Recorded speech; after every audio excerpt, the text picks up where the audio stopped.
नमस्कार साथियों, मैं राजकुमार पालीवाल एक बार फिर आपका स्वागत करता हूं आपके अपने YouTube चैनल पालीवाल सर पर। जैसा कि तृतीय श्रेणी की जो डेट है वो घोषित हो चुकी है, मतलब रीट मेंस की जो डेट है वो घोषित हो चुकी है और हम लगातार आपके सामने जीके के मॉक टेस्ट लेके आ रहे हैं। 3, 4, 5, 10 क्लासें अपलोड की जा चुकी है। प्रत्येक क्लास में 25 या उससे ज्यादा प्रश्न है। फिर आज वैसे ही मैं एक क्लास लेके आया हूं जिसमें 25 प्रश्न होने वाले हैं और ये प्रश्न 100% RSSMB जो अधीनस्थ बोर्ड है उसकी परीक्षाओं में पूछे गए प्रश्न हैं। तो पूछे गए प्रश्नों का दोबारा आना आपको पता है कि कितना ज्यादा रहता है, तो आप ज्यादा से ज्यादा जो है वो क्लास को शेयर कर दीजिए। यदि चैनल पर पहली बार आए हैं तो सब्सक्राइब जरूर करें और वीडियो को लाइक करना न भूलें। तो आज अपन बिना देर किए हुए क्लास को शुरू करते हैं और चलते हैं पहले प्रश्न की ओर। आज का जो पहला प्रश्न है वो है, निम्न में से कौन सा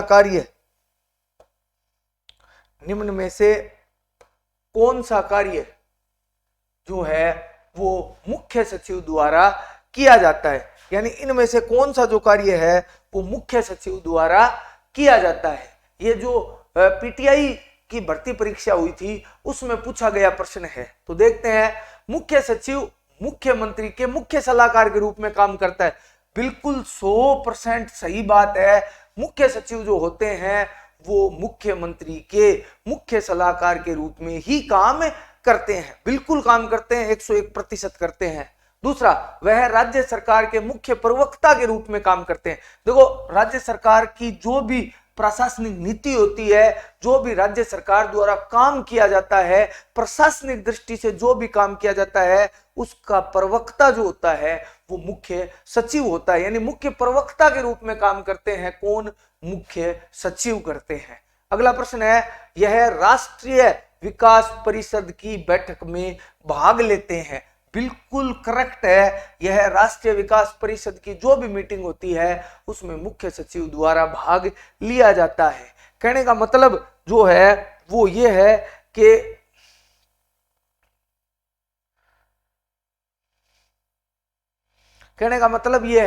कि मुख्य सचिव जो होता है वो उक्त तीनों काम करता है। तो कौन सा आंसर सही है? 1, 2 नहीं, 2, 3, 3, 4, 1, 2, 3 सारे ही सही है। तो इसका उत्तर होगा डी वाला, 1, 2 और 3। यानी तीनों कार्य मुख्य सचिव द्वारा किए जाते हैं। तो पीटीआई में आया हुआ है, हो सकता है 3rd ग्रेड में दोबारा पूछ ले, क्योंकि पीटीआई भी 3rd ग्रेड की भर्ती ही अधीनस्थ चयन बोर्ड द्वारा करवाई जाती है। चलते हैं आगे दूसरे प्रश्न की ओर। दूसरा प्रश्न है, शांताबाई शिक्षा कुटीर की नींव किसने डाली? शांताबाई शिक्षा कुटीर की नींव किसने डाली? 4 महिला ऑप्शन है, रतन शास्त्री, नारायणी देवी, विद्या देवी या रमा देवी। इसका जो आंसर होने वाला है साथियों वो है रतन शास्त्री। ये क्या है? रतन शास्त्री पहली बात कौन है?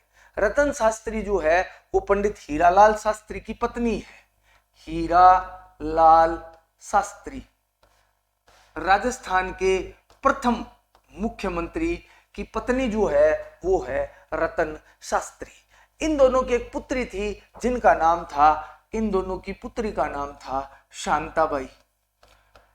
इन शांताबाई जो थी इनकी मृत्यु जो है वो मात्र 12 वर्ष की आयु में 1935 में हो गई थी। तो शांताबाई जो पुत्री है हीरालाल शास्त्री और रतन शास्त्री की, उनकी मृत्यु हो जाती है मात्र 12 वर्ष की आयु में। 1935 में 12 वर्ष की आयु में जो शांताबाई है उनकी मृत्यु होती है और उनकी याद में जो है वो रतन शास्त्री द्वारा शांतिबाई शिक्षा कुटीर की स्थापना की जाती है। तो वनस्थली जो विद्यापीठ है टोंक में, निवाई टोंक में, उसी का एक भाग है शांताबाई शिक्षा कुटीर। तो ये ध्यान रखना, इस प्रश्न का उत्तर होगा रतन शास्त्री। निश्चित तौर से रतन शास्त्री राजस्थान की एक बहुत महत्वपूर्ण महिला है। इसके अलावा यदि आप बात करा तो नारायणी देवी, ये नारायणी देवी जो है वो माणिक्यलाल वर्मा की पत्नी है। माणिक्यलाल वर्मा की पत्नी का नाम है नारायणी देवी। माणिक्यलाल वर्मा बई है जका जो है वो मेवाड़ प्रजामंडल की स्थापना करी। तो निश्चित तौर पर दोनों प्रश्न बहुत ही महत्वपूर्ण है, मेवाड़ प्रजामंडल ही बहुत महत्वपूर्ण है और रतन शास्त्री और वो प्रश्न तो आइडो भी है, क्योंकि लगभग जितना भी प्रश्न अपना आसी सारा कोई ना कोई कंपटीशन एग्जाम में आइडा ही प्रश्न में ले ताकि वापस आने का रहे। तो निश्चित तौर से थर्ड ग्रेड को पहली बार एग्जाम करा रही है चयन बोर्ड, उससे पहले कभी थर्ड ग्रेड का एग्जाम चयन बोर्ड ने नहीं करवाया, तो प्रश्न तो उसी लेवल के आएंगे जो हमेशा पेपर में देता रहा है। अब चला तीसरे प्रश्न की ओर। तीसरा प्रश्न है, चित्तौड़ का प्राचीन नाम था, यानी चित्तौड़गढ़ को प्राचीन समय में किस नाम से जाना जाता था। देखो चित्तौड़ ने प्राचीन समय में सीवी जनपद के नाम उजानता। कौन सा नाम हूं? सीवी जनपद। इस सीवी जनपद की राजधानी मध्यमिका, मध्यमिका जी की राजधानी है मध्यमिका, या इन कवे नगरी।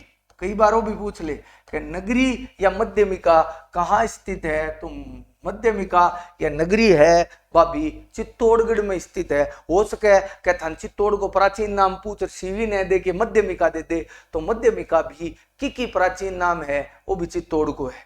इसके अलावा यदि जंगल की बात करा तो जंगल प्रदेश कब है? बीकानेर ने। जंगल प्रदेश कब है? बीकानेर ने। ठीक है, प्राचीन समय में जंगल प्रदेश बीकानेर ने कहता, बटनेर वो कहता हनुमानगढ़ ने। आज भी थान ध्यान होगो कि हनुमानगढ़ दुर्ग को नाम बटनेर है, लेकिन बटनेर को नाम हनुमानगढ़ किया पड़ो? बीकानेर के राजा सूरज सिंह ने मंगलवार के दिन बटनेर को जीता था, इस कारण उन्होंने बटनेर का नाम बदलकर हनुमानगढ़ कर दिया। इसके अलावा बात करें तो अही चित्रपुर वो नाम है नागौर को, और आ है जी जंगल प्रदेश की राजधानी ही। तो नागौर ने जो है वो अही चित्रपुर कहा जाता था प्राचीन समय में, और वर्तमान समय में अही चित्रपुर या नागौर को क्या कहा जाता है? नागौर को कहा जाता है राजस्थान में औजारों की नगरी। औजारों की नगरी, औजारों की नगरी जो है ना राजस्थान में, लोहे का काम बहुत ज्यादा होता है यहाँ, इसलिए औजारों की नगरी राजस्थान में जो है वो नागौर को कहा जाता है। तो वो ध्यान रखिया।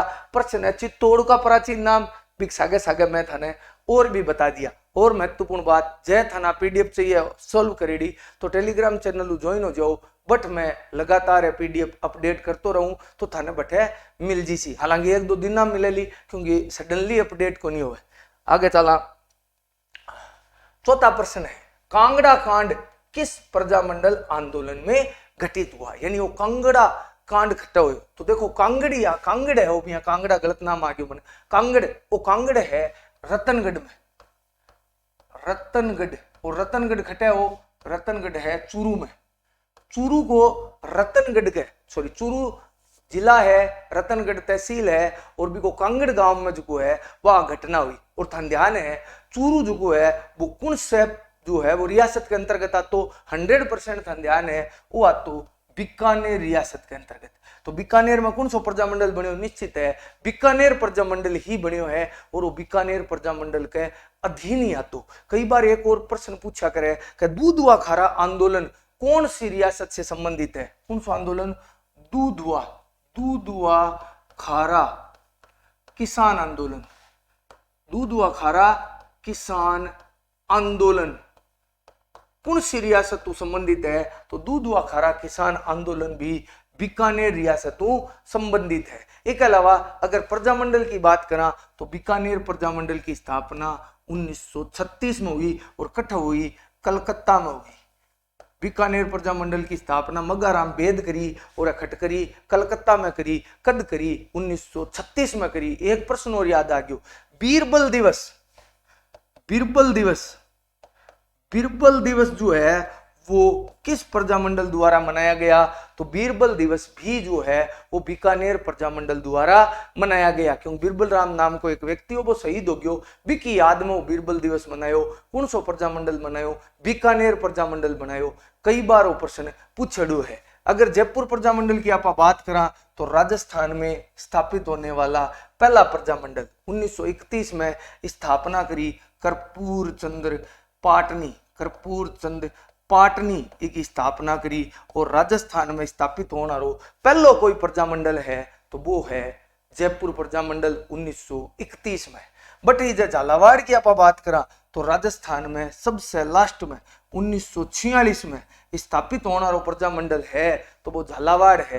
राजस्थान की सबसे नवीन रियासत 1838 में रियासत बनी और 1946 में अटा प्रजामंडल बन्यो। तो सबसे लास्ट में तो रियासत बनी और सबसे लास्ट में जब कोई प्रजामंडल बन्यो तो वो झालावाड़ प्रजामंडल बन्यो। हालांकि प्रश्न वो हो कि कांगड़ कांड किस प्रजामंडल से संबंधित है तो वो है बीकानेर प्रजामंडल संबंधित है।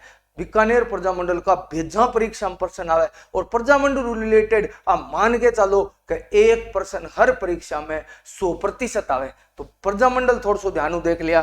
चला अगला प्रश्न में, पांचवा प्रश्न है, निम्न में से कौन सी संस्था राजस्थान में औद्योगिक क्षेत्रों का विकास करती है? मतलब जगह निर्यात संवर्धन पार्क है, औद्योगिक क्षेत्र है, वह की का हुआ है। निश्चित तौर थे पढ़ता रहो, आता जाता देखे वाला थे क्या औद्योगिक क्षेत्र की क्या नाम हुआ है। देखो राजस्थान वित्त निगम, इनका वह आरएफसी, तो आरएफसी हो गयो राजस्थान फाइनेंस कॉर्पोरेशन, निवेश संवर्धन ब्यूरो, राजस्थान औद्योगिक विकास एवं विनियोजन निगम, इन्हें हिंदी में कहूं तो इनका वह मतलब शॉर्ट फॉर्म में कहूं तो इनका वह रिको एर हो गयो राजस्थान, इनका राज सिक्को, राज सिक्को है और रिको एर आरएफसी है। अब प्रश्न है कि निर्यात संवर्धन जो औद्योगिक क्षेत्र है बांगो विकास कौन करे तो पढ़ो लो ओ काम तो रिको के द्वारा ही हुआ 100% रिको के द्वारा यह काम करया जावे। थोड़ा सा थाने बता दूं कि कौन से की स्थापना कद होड़ी है तो देखो सबसे पहले देखो 17 जनवरी 1955 17 जनवरी 1955 को स्थापना होती है किसकी? राजस्थान वित्त निगम की। इको काम है कि लघु अति लघु और मध्यम जगह उद्योग है वन दीर्घकालीन ऋण उपलब्ध करवा, दीर्घकालीन ऋण उपलब्ध करवाना को काम आरएफसी करे। आरएफसी को मुख्यालय जयपुर यहाँ को तिनिया को मुख्यालय, तो आ ध्यान रखा तिनिया को मुख्यालय जयपुर है। अगर रिको की बात करा तो इनकी ऑफिशियल स्थापना तो 1980 में हुई, लेकिन इनकी बिया स्थापना 1969 में हुई है। लेकिन आपने 1980 याद रखो क्योंकि रिको की स्थापना 1980 में हुई। इनको मेन जो काम है वो राजस्थान में है, जगह जितना भी उद्योग है वहां औद्योगिक क्षेत्र निर्यात संवर्धन पार्क की स्थापना करना इको मूल उद्देश्य है। इसके अलावा राज सिक्को की बात करा तो राज सिक्को की स्थापना 3 जून 1961 में हुई। इको जो मूल काम है वो कुटीर एवं लघु और अति लघु ग्रामीण उद्योग है, ग्रामो उद्योग है, वन बढ़ावा देने को इको काम है। तिनिया को मुख्यालय ही जयपुर है। लेकिन अठा वो पूछू है कि औद्योगिक क्षेत्रों का विकास करने वाली संस्था कौन सी है तो औद्योगिक क्षेत्रों का विकास करने वाली संस्था है रिको, यानी राजस्थान राज्य औद्योगिक विकास एवं विनियोजन निगम लिमिटेड जो है वो है रिको। एक राज सिक्को को पूरा नाम याद कर लिया, राजस्थान लघु उद्योग निगम लिमिटेड। आगे स्थापना जरूर ध्यान रखा, इको मैं लिख दियो, इको लिख दूं 1980, इको लिख दूं 3 जून 1961। ए सारी निश्चित तौर पर पूछे। तिनिया को मुख्यालय ध्यान ही है जयपुर है। आरएफसी को एक बार प्रश्न पूछ लियो कि निम्न में से कौन सी संस्था जो है वो उद्योगों को दीर्घकालीन ऋण प्रदान करती है? राजस्थान वित्त निगम जो आरएफसी है वो उद्योग स्थापित करने खातर दीर्घकालीन ऋण प्रदान करे। कितना रुपया तक 2000 लेके और 20 करोड़ रुपया तक को ऋण देवे। 2020 करोड़ रुपए तक को ऋण देवे कौन? आरएफसी। तो देख लियो कितनी महत्वपूर्ण संस्था है। चला आगे छठे प्रश्न में। छठा प्रश्न है, महामारू मंदिर निर्माण शैली के संरक्षक थे। देखो अलग अलग मंदिर निर्माण की शैली है, इन पंचायतन शैली भी है, बेसर शैली भी है, नागर शैली भी है और भी के अलावा यदि आप बात करा तो दक्षिण भारत आरी जी की द्रविड़ शैली है, वह भी है। लेकिन राजस्थान में महामारू शैली का मंदिर कौन बनाया? गुहिल बनाया, चौहान बनाया, परमार बनाया या प्रतिहार बनाया? देखो राजस्थान में महामारू चित्र मंदिर शैली का 9 ज्यादा मंदिर बनाया प्रतिहार शासक यानी गुर्जर प्रतिहार शासकों ने जो है वो महामारू शैली के मंदिरों का निर्माण करवाया। और ओसिया में सबसे ज्यादा जो मंदिर है वो महामारू शैली के मंदिरों का निर्माण जो है वो प्रतिहार शासकों द्वारा करवाया गया। ओसिया में तो इतने मंदिर हैं कि ओसिया को राजस्थान का भुवनेश्वर कहा जाता है। ओसिया है कटे, ओसिया जो है वो जोधपुर में है और बिना राजस्थान को भुवनेश्वर का है। संचिया माता का मंदिर भी वहीं स्थित है। इसके अलावा और बहुत सारा मंदिरों को निर्माण कराइडो है। तो महामारू शैली मुख्यतः मंदिर निर्माण की जगह शैली बाकी की है। प्रतिहार जगह शासक है बांके द्वारा जगह मंदिर बनाया गया वह महामारू शैलियों बनेड़ा मंदिर है। राजस्थान में ओसियाई के लिए काफी प्रसिद्ध है, ओसिया जोधपुर में है और इन राजस्थान को भुवनेश्वर भी कवे। ठीक है, इसके अलावा चौहान परमार इनके बारे में आप जानते हैं।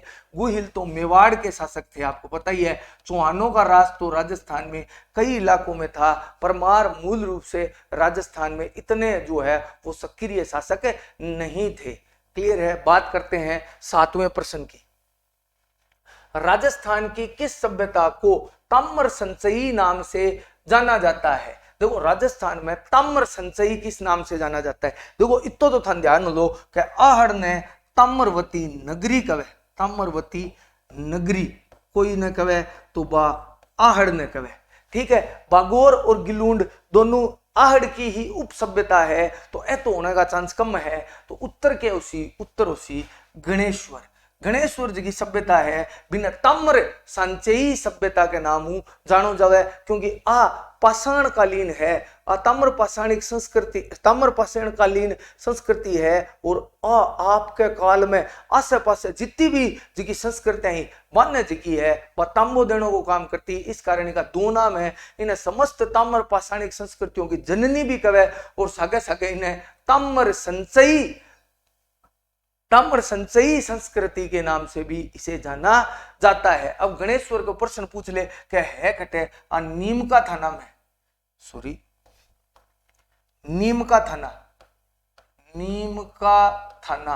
अब वो नीम का थाना कटे, नीम का थाना है सा सिक्कर में है, वो सिक्कर में है। और इसके अलावा यदि बात करा तो नदी कौन सी है?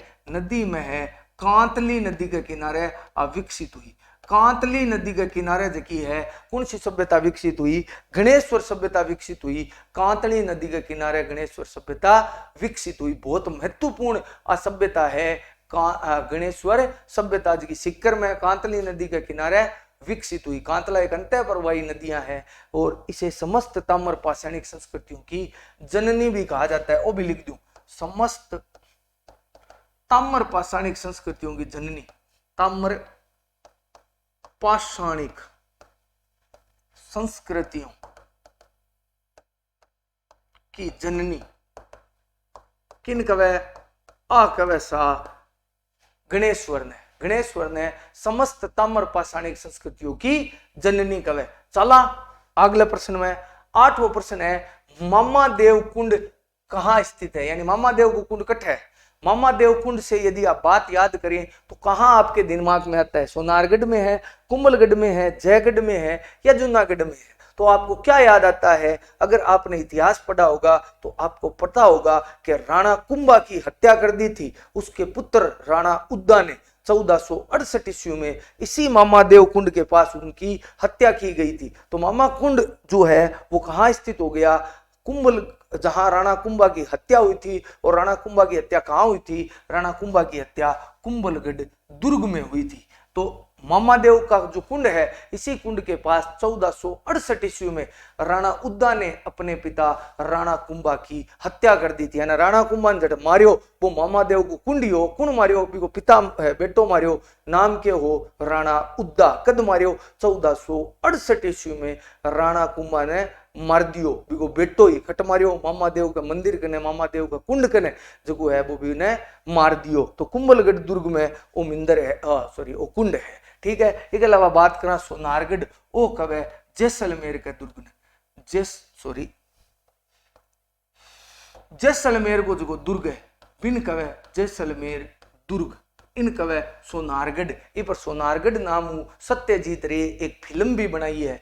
और इसके अलावा यदि बात करा तो पिल्ले पत्थरों मनेडो है, इस कारण इन्हें सोनारगढ़ कवे। इन्हें स्वर्णगिरी के नाम भी जानो जावे। इनमें 99 बुर्ज है और 2.5 शाखारो किलो है। राजस्थान को बहुत ही फेमस किलो है। और दूसरो सबसे बड़ो लिविंग फोर्ट है, सबसे बड़ो लिविंग फोर्ट चित्तौड़गढ़ है। जगह के बारे में कहे गढ़ तो गढ़ चित्तौड़गढ़, बाकी सब गढ़िया। इसके अलावा बात करा तो जयगढ़ कट रह गयो, वो जयपुर में रह गयो। जूनागढ़ की बात करा तो वो बीकानेर में रह गयो। जूनागढ़ को जो किलो है वो राजा राय सिंह महाराजा राय सिंह बीकानेर हुए जको बनवायो। इन जूनागढ़ क्यों कहे, क्योंकि जो राव बीका जो किलो बनायो बीकई अवशेषा पर नयो किलो बनायो, ई वास्ते इन जूनागढ़ के नाम जानियो जावे।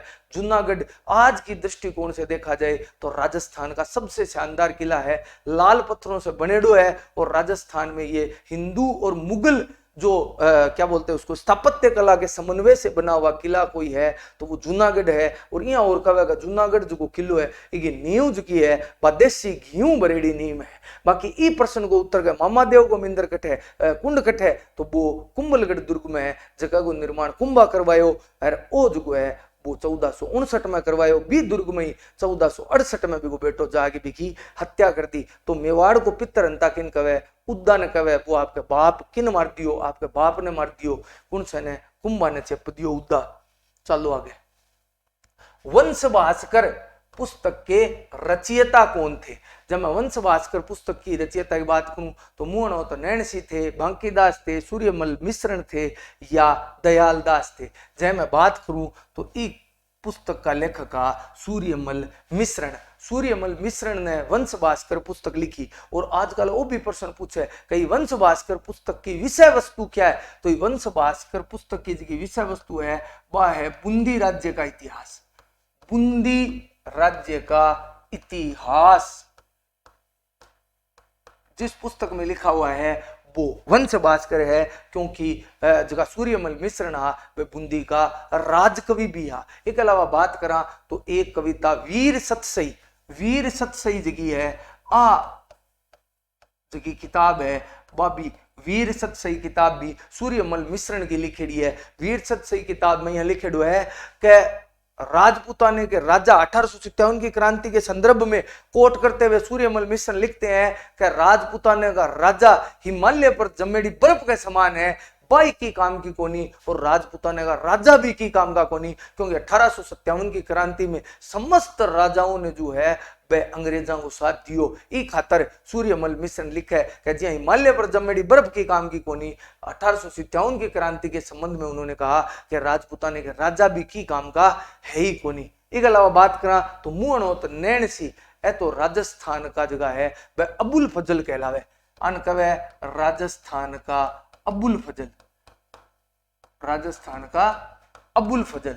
राजस्थान को अबुल फजल ही वास्ते कवे कि राजस्थान में इतिहास की किताब सबसे शानदार कौन सी मुहणोत नैणसी री ख्यात जगी है वह कौन लिखी? मुहणोत नैणसी की ख्यात कौन लिखी? वो लिखी मुहणोत नैणसी। जोधपुर राज्य को इतिहास है। इसके अलावा मारवाड़ रे परगनारी विगत नामक ग्रंथ भी जो है वो मुहणोत नैणसी को लिखेड़ो है। महाराजा जसवंत सिंह का जगह है दरबारी और अन राजस्थान को अबुल फजल भी कहे। तो आ ही वंश भास्कर के बारे में थाने बताई दियो। बूंदी राज्य का जगह राजकवि सूर्यमल मिश्रण, बाकी आगे ताम लिखेड़ी है। चलो आगे 10वां प्रश्न। अजारा की ओवरी किस शैली का भित्ति चित्र है? देखो अजारा की ओवरी, देखो सबसे पहली बात जोधपुर को है, नाथद्वारा को है, किशनगढ़ को है, देवगढ़ को है। पहली बात तो थाना बता दूं कि जकी भित्ति चित्र है वह दो जगह का बहुत ज्यादा प्रसिद्ध है। भित्ति चित्रों के लिए सबसे ज्यादा प्रसिद्ध है बूंदी शैली। बूंदी शैली जगी है वह भित्ति चित्रों के लिए काफी प्रसिद्ध है। एक अलावा पशु पक्षी का जगह सबसे ज्यादा चित्र बनया वह बूंदी शैली में बनया। मोर नाचता मोर को चित्र भी अठे ही बनया। जितना ही पशु पक्षी है बंगा सहंगा चित्र सबसे ज्यादा बूंदी शैली में बनेड़ा है। लेकिन बूंदी शैली में ऑप्शन ही कोनी, भित्ति चित्र दे दियो लेकिन बूंदी शैली कोनी। तो कौन सो सी? जोधपुर सी, किशनगढ़। किशनगढ़ की तो थान ध्यान है बनी ठनी काफी फेमस है। इसके अलावा तो कदी में तो पढ़ी कोनी। तो कन्फर्म लगभग मानो इमा नाथद्वारा में पिछवाई कला है, पिछवाई कला। और भगवान कृष्ण का चित्र बनया पिछवाई कला में, यानी भगवान कृष्ण के बाल रूप का चित्र बनया पिछवाई को। मतलब भी था ध्यान लो क्या भगवान कृष्ण की मूर्ति के पीछे जो श्रीनाथ जी की मूर्ति है उसके पीछे जो बाल रूप के चित्र बने एक खातर बिन पिछवाई कला के। जोधपुर में जो है वो नाथ संप्रदायों संबंधित ज्यादा चित्र बनया। तो देवगढ़, वो देवगढ़ कटकुआ वो मेवाड़ शैली क्या उप शैली है। इनमें बढ़िया लंबी लंबी सीधी लाइना खींच के चित्र बनता। लेकिन वो जो अजारा की ओवरी को चित्र है वो देवगढ़ को प्रसिद्ध है। तो ध्यान रखिए अजारा की ओवरी कट का भित्ति चित्र प्रसिद्ध है तो देवगढ़ का भित्ति चित्र है। आइडो प्रश्न है ध्यान कर ले आइडा सगला ही है अभी तो, लेकिन पाछो आना 100 प्रश्न है मन तो ठीक लगे, काफी फेमस प्रश्न है वो देवगढ़ चित्रशैली को प्रश्न है। बनी ठनी को ध्यान रख लिया, नागरीदास सावंत सिंह को भेजा प्रश्न आवे, इ पर डाक टिकट भी जारी हो चुकी है 1973 में। डाक टिकट भी बनी ठनी पर जो है वो जारी हो है। बनी ठनी ने राजस्थान की मोनालिसा भी कहे, फयाज अली ने राजस्थान की, एरिक डिक्सन और फयाज अली इसको प्रकाश में लाते हैं और इसे राजस्थान की मोनालिसा भी कहते हैं। तो ध्यान रखिया, बहुत ही बढ़िया प्रश्न बनाए पर कौन सो प्रश्न बने वो बने अजारा की ओरी देवगढ़, लेकिन किशनगढ़ ध्यान रखिया। बनी ठनी बहुत ही फेमस चित्र है वो। चलो 11वां प्रश्न, गोडावड़ी उपबोली किस राजस्थानी भाषा से संबंधित है? देखो मारवाड़ी है, हाड़ौती है, ढूढ़ाड़ी है या अहिरवाटी है। अहिरवाड़ी या अहिरवाटी एक ही बात है। अब बात करा कि आप पहले या देखा क्या गोडावड़ी बोली जाए कट्ठे, अगर आप बात करा तो आ जालोर, पाली और बाड़मेर में बोली जाए लगभग। आउ बोली कट बोली जाए जालोर, पाली और बाड़मेर, इस क्षेत्र में काफी बोली जाए। कौन सी बोली? गोडावड़ी बोली 8 बोली जाए। और इस क्षेत्र की भी मूल बोली कौन सी होगी? क्योंकि हाड़ौती तो होगी कोटा बूंदी 12, कोटी लिखी जो कोटा बूंदी 12 झालावाड़, इस क्षेत्र में कौन सी बोली बोली जाए? हाड़ौती। ढूंढाड़ी बोली जाए जयपुर में।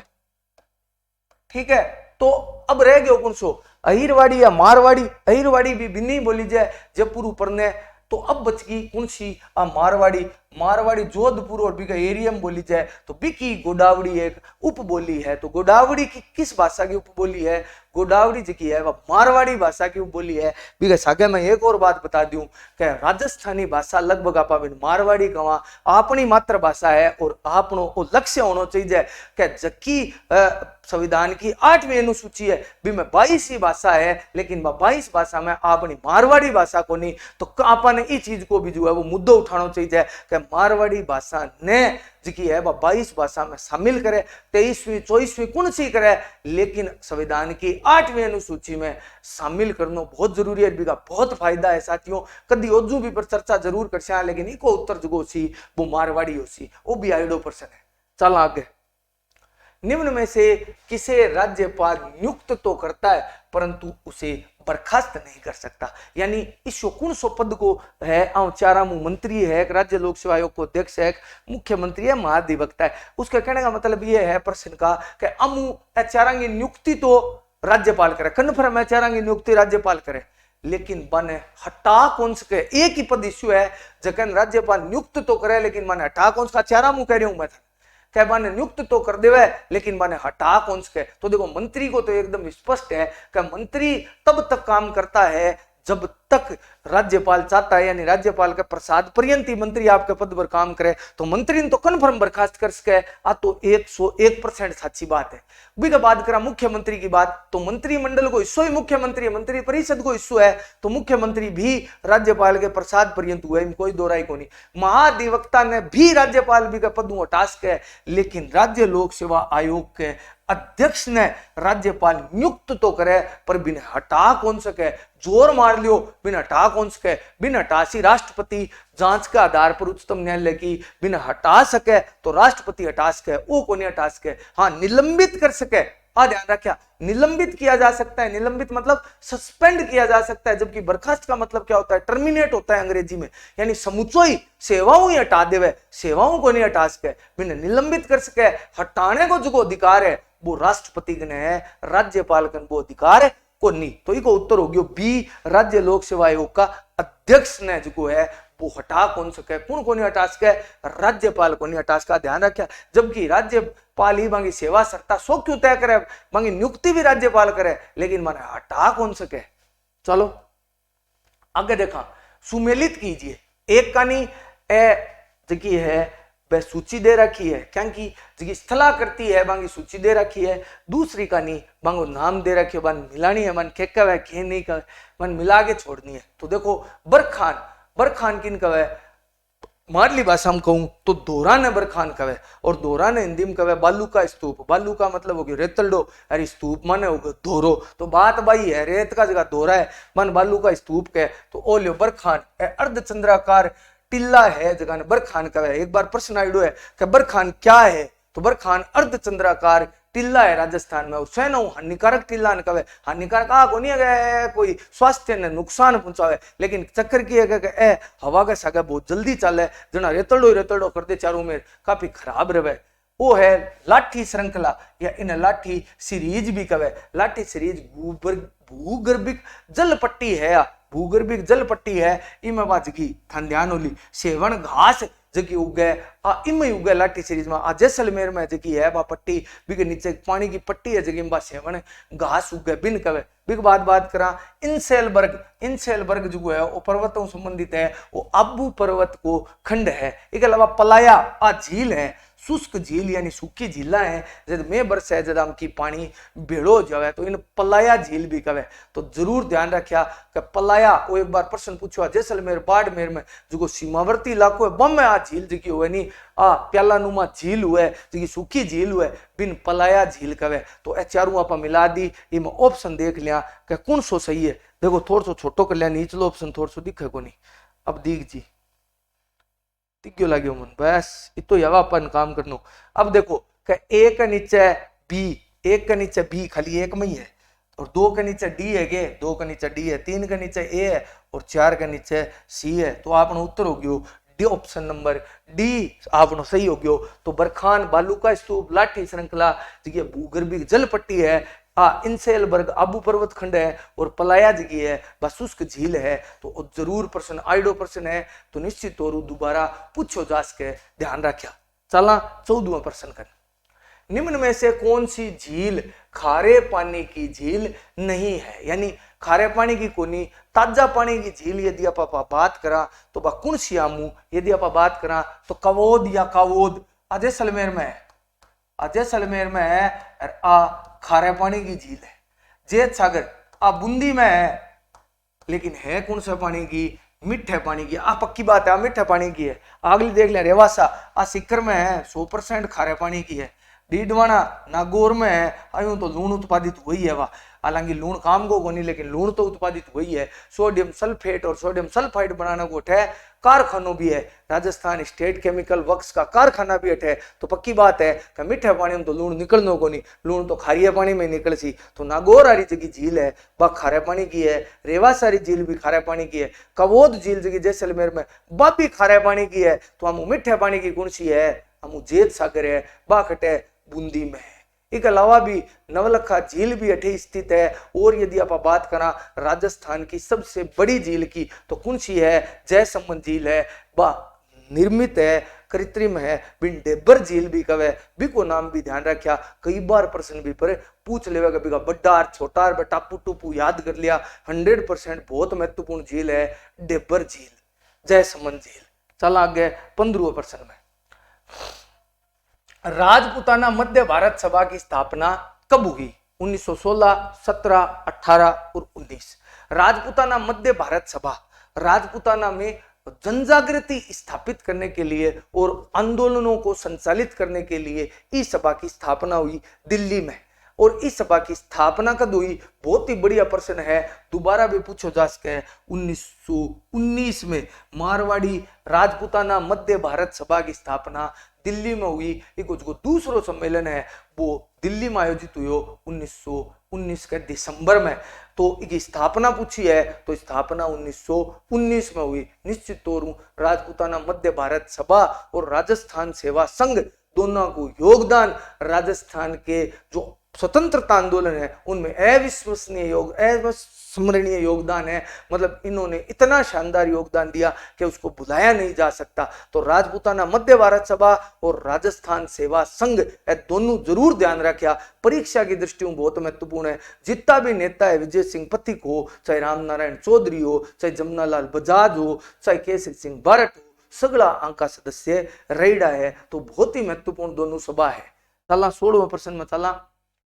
इजलास खास की स्थापना की थी। इजलास खास की स्थापना किसने की थी? महाराजा बन्ने सिंह जी ने, महाराजा अजीत सिंह जी ने, महाराजा सज्जन सिंह जी ने, या महाराजा भगवान सिंह जी ने? देखो ओ जो इजलास खास है, आ एक सभा है, एक स्थापना 1800 कुछ मई की स्थापना हुई, और एक स्थापना जो करण और शासक हो वो हो सज्जन सिंह। 1877 में इसकी स्थापना हुई और महाराजा सज्जन सिंह ने इसकी स्थापना की थी 1877 ईस्वी में। इको काम के हो, देखो इजलास खास को इको कामो हो कर देखो मेवाड़ है भी में न्यायिक की है वह सुधार करने के लिए एक स्थापना करेड़ी ही कि न्याय व्यवस्था में सुधारी जा सके। सैनो बड़ी बात जी कुरूतियां ही वहां पर रोक लगाने खातर इस संस्था की स्थापना करी गई ही। तो बहुत ही बढ़िया प्रश्न बनेडो हो, आइडो प्रश्न है, इजलास खास की स्थापना कौन करी? तो महाराणा सज्जन सिंह की स्थापना करी 1877 ईस्वी में करी। और तन ध्यान होगो राजस्थान को पहलो समाचार पत्र सज्जन कीर्ति सुधाकर भी आई काढ़ो पुणे सज्जन सिंह जी के द्वारा ही काढ़ेड़ो है। चलो आगे 17वां प्रश्न, मरुवाणी क्या है? बहुत ही बढ़िया प्रश्न है कि मरुवाणी क्या है। देखो जयपुर रेडियो स्टेशन से प्रसारित कार्यक्रम है, राजस्थानी भाषा की मासिक पत्रिका है, राजस्थानी भाषा का शब्दकोश है, या प्रमुख राजस्थानी गीतों का जो है वो संग्रह है। यदि इसकी मैं बात करूं तो ये राजस्थान प्रचारणी सभा द्वारा निकाले जाने वाली मासिक पत्रिका का नाम है। ज्यादातर और रेडियो स्टेशन आरो कर दे, लेकिन राजस्थानी प्रचारणी सभा की आज की है बा किताब है। कौन सी? राजस्थानी प्रचारणी सभा, जयपुर में राजस्थानी प्रचारणी सभा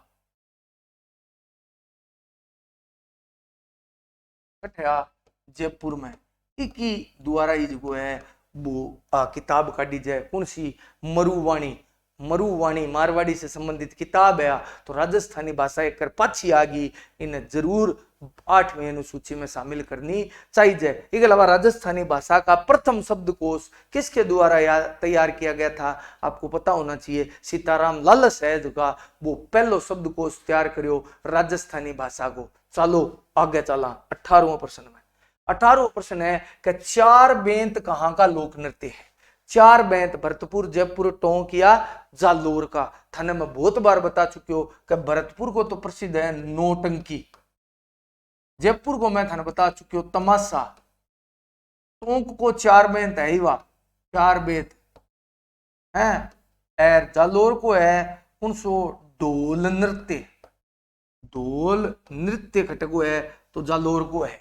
अब प्रश्न पूछो है कि चार बेंत है टोंक को, थान ध्यान ही है टोंक को चार बेंत है। वो चार बेंत जो शब्द है वो फारसी भाषा को शब्द है। शब्द कौन सी भाषा को है? फारसी भाषा को शब्द है, जबकि को हिंदी अनुवाद है चार श्लोक। चार श्लोक इको हिंदी अनुवाद है, और वह चार श्लोकों रिलेटेड कोई नृत्य हुआ है वो है चार बेंत। इसके अलावा बात करा तो ढोल नृत्य, इस ढोल नृत्य में जो ढोल है वो कौन सी शैली में बजाई जाए? थाकना शैली में बजाई जा। ध्यान रखिया कौन सी शैली में ढोल बजावे? थाकना शैली में बजावे। इसके अलावा इन्हें जो है वो आगे बढ़ाने में किसको योगदान है? तो राजस्थान के मुख्यमंत्री जय नारायण व्यास का योगदान है। जय नारायण व्यास ने जो है वो ढोल नृत्य को पूरे राजस्थान में पॉपुलर करने में अपनी महत्वपूर्ण भूमिका निभाई थी। तो सगला प्रश्न यहाँ ध्यान में रखा, लिखाईडा और आईडा दोनों ही काम का है थे को अपनी मांड मूड लिया जो परीक्षा की काम आवे था।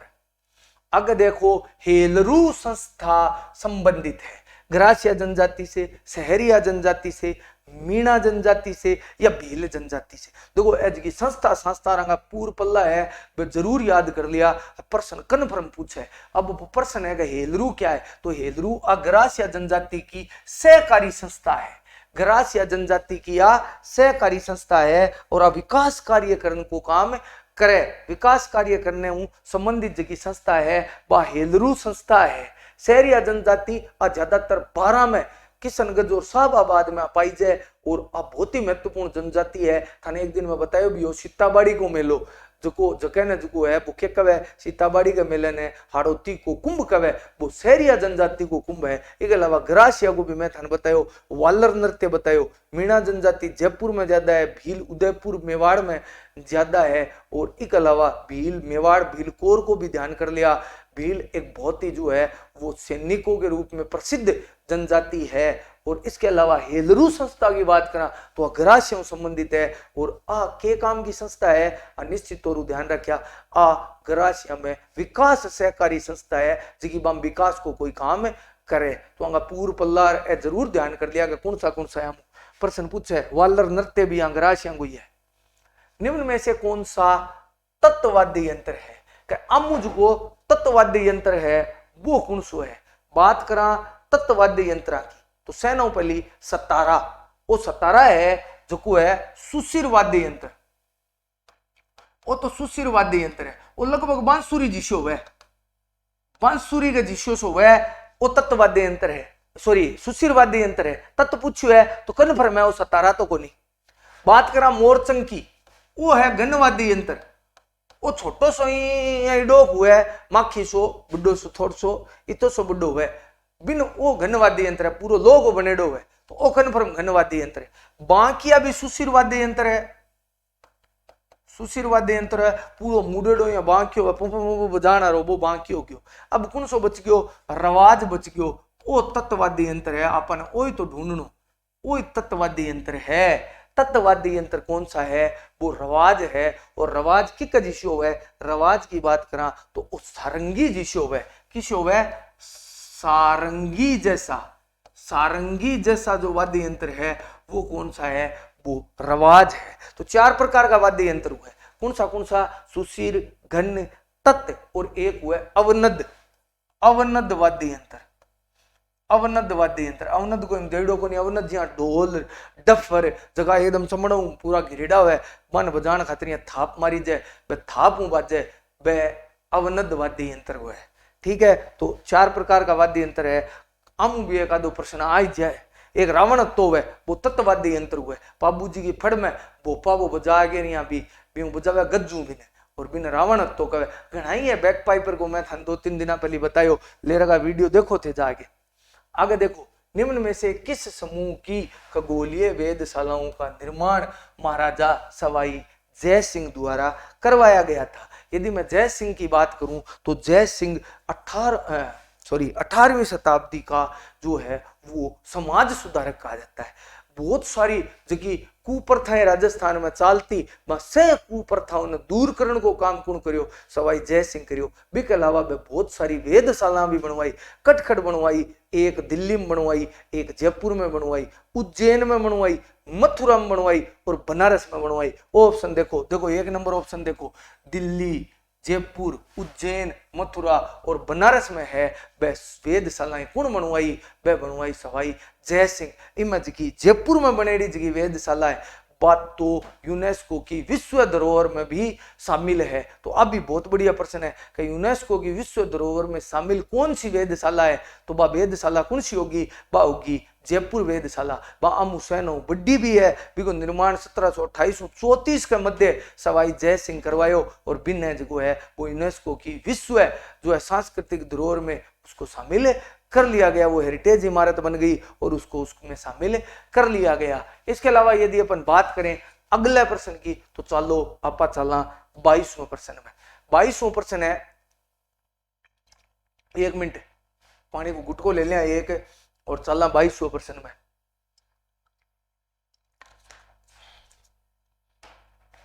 22वां प्रश्न है कर समसा की स्थापना कैसे हुई? समसा की फुल फॉर्म होगी समग्र शिक्षा अभियान, समग्र शिक्षा अभियान।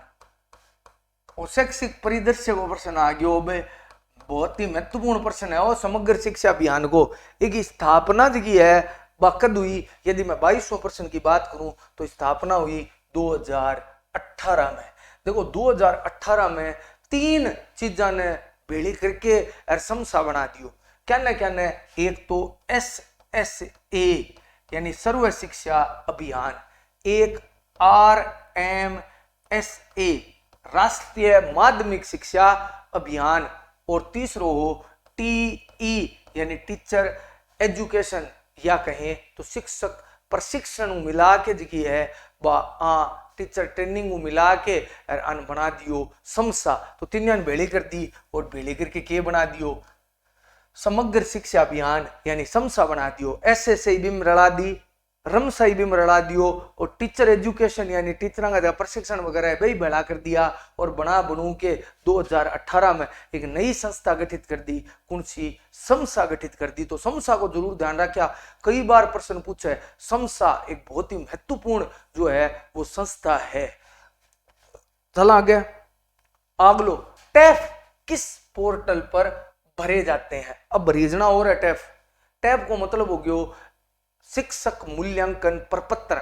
शिक्षकों का जगह मूल्यांकन प्रपत्र है। आया एक तरीका सेल्फ मूल्यांकन प्रपत्र है, यानी खुद नहीं मास्टर ने देखना है कि वो के करियो और के नहीं करियो, वो आपको खुद को ही जो है वो के बोले भी मूल्यांकन करसी कि मैं बढ़िया करियो खराब करियो। नंबर देना हुआ भाई 2 3 4 5 नंबर देना हुआ है, जितना ज्यादा था नंबर देना है, बीता देश को खुद नहीं देना है। एक अलावा अब भी पूछा है बिम टैप में एक वो भी हो है कि सीबीओ की कार्यशैली किसी का, संस्था प्रधान की कार्यशैली किसी का, स्वयं को बिगमाइन विवरण मांग ले, बिग बाद में संस्था प्रधान भी बिम नंबर देवे भी गई आधार पर और यहाँ करके उस शिक्षक मूल्यांकन प्रपत्र भरी जाए। साल में 2 बार भरी जाए, एक बार जो है वो जुलाई दिसंबर भरी जाए, फिर जनवरी जून तक वो भरी जाए, यानी 6 महीना के गैप साल में 2 बार 6 माही में। अभी पूछो जा सके टैप साल में कितनी बार भरी जाए?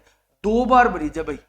एक तो जुलाई दिसंबर तक को भरी जाए, तो जुलाई अगस्त सितंबर अक्टूबर नवंबर और दिसंबर 6 महीना को तो भरी जाए, और भी बाद में जनवरी जुलाई तक यानी जनवरी फरवरी मार्च अप्रैल मई जून 6 महीना 6 महीना का 2 टर्म हो गया तो 6 माही वो भरी जाए। ठीक है, तो ध्यान रखिए कि टैप साल में कितनी बार भरी जाए? 2 बार भरी जाएगी। फुल फॉर्म के है शिक्षक मूल्यांकन प्रपत्र है, और वो किस पर भरी जाए? साला दर्पण पर भरी जाए, साला दर्शन पर भरी जाए, साला सिद्धि पर भरी जाए, या आम में नहीं और कोई में भरी जाए? तो मैं बता दूं वो साला दर्पण पर भरी जाए। और साला दर्पण में भी ध्यान रखा ऑप्शन एक और आज के साला दर्पण स्टाफ विंडो के वह प्रत्येक जितना भी साला दर्पण पर शिक्षक है बाकी सैंग की खुद की एक आईडी है, वह है साला दर्पण स्टाफ विंडो। बस साला दर्पण स्टाफ विंडो खोलो भी मैं प्रपत्र टैप को ऑप्शन आवे बठ जागे वो टैप भरी जाए तो साला दर्पण पर भरी जाए। लेकिन ध्यान ध्यान आजकल कंपटीशन इतना ज्यादा हो गयो कि प्रश्न की भी देश के तो आप भी देश के साला दर्पण के स्टाफ विंडो पर, तो स्टाफ विंडो पर भरी जाए, स्कूल पर कौन भरी जाए? 2 प्रकार खुला हो साला दर्पण, एक तो साला दर्पण स्कूल खातर खुला है, स्कूल लॉगिन हुआ है, और एक स्टाफ लॉगिन हुआ है, तो वो स्टाफ लॉगिन पर खुला है, स्कूल लॉगिन पर कौन खुला है? स्टाफ लॉगिन भरी जाए टैफ। ध्यान रखा। और साला दर्शन प्राथमिक विद्यालय के लिए चलती, लेकिन जब समसा बनायो तो इन भी जगह है वो साला दर्पण में इंक्लूड कर दियो। अब वो साला दर्पण में ही है, साला दर्शन अलग कोई संस्था को नहीं। साला सिद्धि केंद्र सरकार की योजना है, एक माइन की जितनी भी सगली स्कूल है वह आपको सेल्फ मूल्यांकन करे। जहां टैप में शिक्षक आपको मूल्यांकन करे नहीं, भैया साला सिद्धि स्कूल को मूल्यांकन है, आपा नहीं करना खुद नहीं नंबर देना है भाई, बात है कितना टाबर आया यार वो फलानो आंकड़ा भरना है भाई, सीधी सी बात है। तो वो है साला सिद्धि। चलो आगे सुमेलित कीजिए। ए मेला देड़ा है और आ मेला ने जो है वो सुमेलित आपा ने करके बतानो है कि कौन सो मेलो कद भरी जाए। तो देखो नीचलो दिख रही को नहीं होलो थाने, आपा छोटो करनो सीख गया, थोड़ा सा छोटो कर लें अपन दिख जा दिखा तो बे बिल्कुल दिख रही होला। अब देखो कि कौन सो मेलो कद भरी जाए। देखो कजली तीज ने कहे सातुड़ी तीज या बड्डी तीज आ भरी जाए भाद्रपद कृष्ण तृतीया को। तो भाद्रपद कृष्ण तृतीया आरी इनके कवे कौन सी तीज कवे? बड्डी तीज कवे, इन्हें सातुड़ी तीज कवे और इन्हें कजली तीज भी कवे। इको मेलो कट लागे बूंदी में इको बड़ो तकड़ो मेलो लागे, कट लागे बूंदी में लागे। छोटी तीज को मेलो कट लागे, छोटी तीज श्रावण शुक्ल तृतीया है और बा खट लागे बिको मेलो लागे जयपुर में। गणगौर आओगी चैत्र शुक्ल तृतीया ने जगह है बा गणगौर हुए, और ई दिन जो है वो गणगौर को तो सगले कई जगह मेला लागे, अलग अलग जगह इको मेलो लागे। छोटी तीज को श्रावण शुक्ल तृतीया ने मैं थाने बताई दियो इको मेलो खट लागे, इको मेलो लागे जयपुर में इनको मेलो लागे। बचकियों के अक्षय तृतीया बैसाख शुक्ल तृतीया ने इन आखा तीज ही कवे, और ई दिन ही बीकानेर नगर की स्थापना हुई। एक अलावा आखा तीज को तो ध्यान ही हो लो, से न ज्यादा बाल विवाह यदि कदी हुए तो वह आखा तीज पर ही हुआ है। इतना भयंकर रूप बाल विवाह हुआ है, कि पूछो ही ना, बहुत ज्यादा बाल विवाह होता है। और बाल विवाह और टॉपिक के बाद जो है वो बहुत ज्यादा जो है वो लाइमलाइट में है। क्यों है? क्योंकि जो असम का मुख्यमंत्री है हेमंत बिस्वा शर्मा, अभी बहुत सारी FIR कराई है, जगह बाल विवाह करता वंश ने मां टेक दिया। तो उसके पूरे देश में भी प्रकार को अभियान चला है। तो आपने संविधान के अनुसार, आपने कानून के अनुसार जी टाबर की आयु है बात छोरे की 21 वर्ष है, छोरी की 18 वर्ष है, यूं कम आयु में ब्याह करनो कानून अपराध है। तो आखा तीज हुए चाहे कौन सो हिसाब हुए टाबर को ब्याह जल्दी करनो जना वो बालिक हो जावे। आ ध्यान रखा, नहीं तो फंसा गल जाला बे आसाम में सगड़ा रोन लाग रहा है और मांगन लाग रहा है छोड़ दियो भाई तो करा टाबरा को। ध्यान रखिया टाबरा ब्याह के चक्कर में अपन मां ने जानो पड़ दिया। इको उत्तर देखा तो इको उत्तर हो गयो डी इसका उत्तर हो गया DBAC। आप मिला लीजिए निश्चित तौर पर।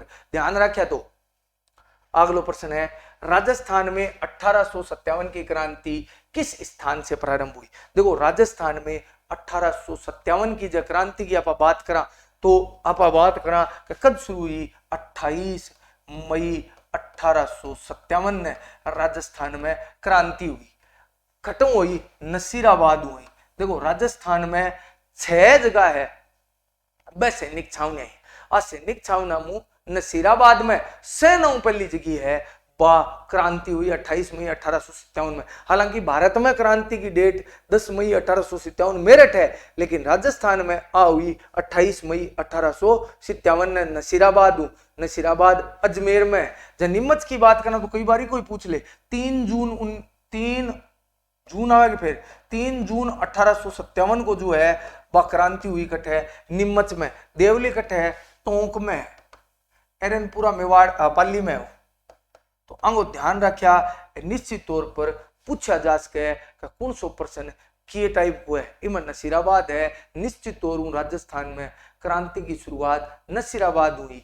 और ध्यान रखा टोटल छावनियां कितनी? 6 ही, 4 तो समथम में है और 5वीं में लिख दूं ब्यावर और 6ठी लिख दूं खेरवाड़ा।